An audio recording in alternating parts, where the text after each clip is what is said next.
hianin lingah hin kan han lut anga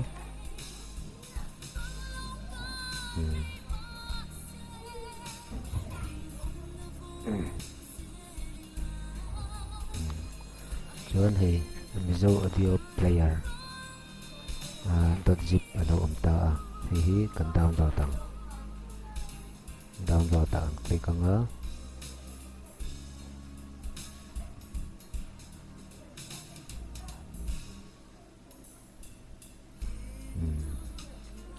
download zau ta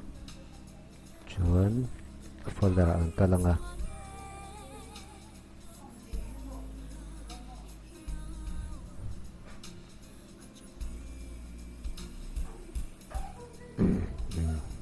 zip file na daw omta chuan hei hi kan extract le ang kan chuan folder ang lut anga click to install mizo audio player tahi kan lutang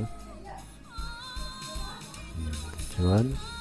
install tahi kan click ang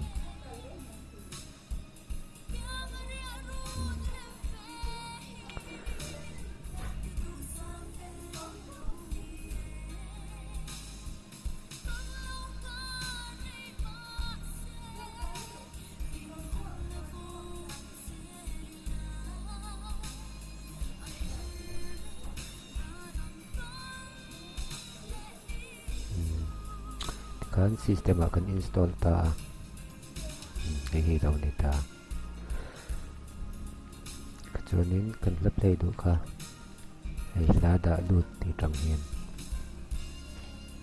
la kan du kha kan da lut anga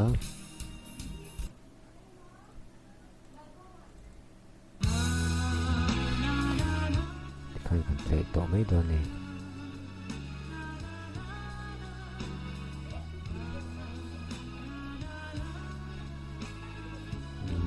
hei pause na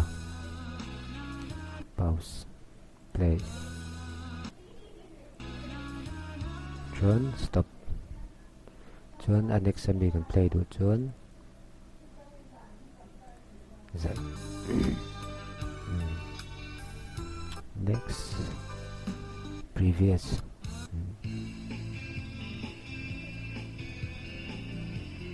thì giống khá này install tàn chưa